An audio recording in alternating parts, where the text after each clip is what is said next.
Talk about the adventure and describe it to me about not only making this film, but making it very realistic.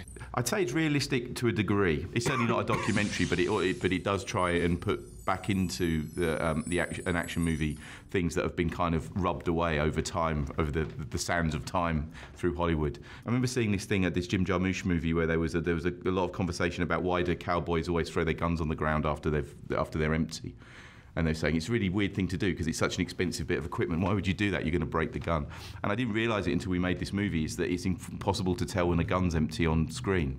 And that's where it's come from. That's the cue. Without someone going, oh, click, click, click, click, click, empty. Yeah. No, we had it, didn't we? There was scenes where we go, oh, how do we tell this? Oh, damn, you have to throw it on the ground, you know. Yeah, a lot happening on the screen. I got to imagine you enjoyed the ride. It was one of the most fun movies I've ever had the pleasure of making. Not only because it was an incredible experience, it was an incredible script, it was incredible having Ben direct us, but it was so much fun, man. We shot this movie in the south of England in a little town called Brighton during the summer, and it was gorgeous. So we'd go shoot this movie all day in like a detritus and rubble-filled warehouse, or even walking from one side to the other normally involved like tripping on something or like stubbing your toe on something. I mean, it was a hazardous environment, for sure.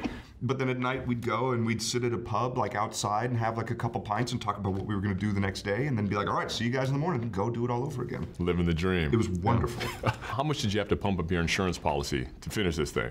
I'm shocked they let us do this. Well, it was an issue because, you know, I thought, you know, with my kind of tight-fisted producer-y head on, I was thinking, oh yeah, you know, you shoot in one location, that's cool, it's going to be, we'll save loads of money doing that. And then we got the insurance bill, which was like, they're all on screen all the time. If any one of them is sick, then that's it, it's the end of your shoot. So the insurance went just straight up. Jeez, I didn't realize that. It was cruel and unusual, you know. Yes, it was, but it was enjoyable to watch. Yeah. No wonder you lit Shelter on fire on the last day. Yeah, that was it, you know. That was crazy. He's actually on fire. You know, for real, you know. Oh yeah, it looked painful. Yeah. So I saw someone the other day and they're going, oh yeah, really, it's amazing how far CG has come, you know, to make those flames look realistic. I'm like, yeah, right, it was just on fire. That's what we tell the insurance company. Everybody suffers a serious beat down and ass whooping in this one. I want to know who took the worst beating and maybe who was the most unbreakable. I think the person who got physically the worst out of it was Noah Taylor. Yeah. And if you look at the film, there's a scene where there's a big argument around this van, and Noah got hit by Jack Rayner accidentally, but quite badly.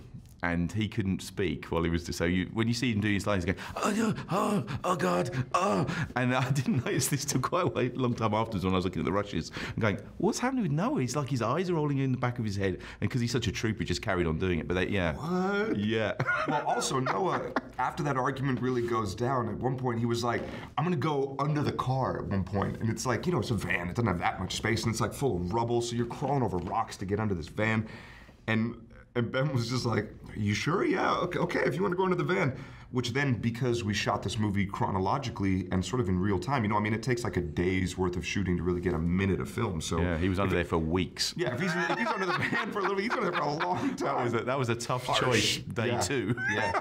So then he spends his whole day like crawling under a van, under these rocks. And, I saw during the final credits that a new guy in the game was an executive producer, Scorsese, somebody by that name. It's a Scorsese. Scorsese. Yeah, is that how they say it? Dave Scorsese? Yeah, something like that. Yeah. How often did he stop by to sprinkle some of his movie magic? We got feedback on the script, and then I had a terrifying trip to New York to show him what we'd done. What's that like sitting with Martin Scorsese to talk about a film you just made? Well, you know, as long as he likes it, it's a brilliant experience. But if he doesn't like it, you're in real trouble, because there's no, you know, he's going to sit there going, yeah, it's no Taxi Driver, is it?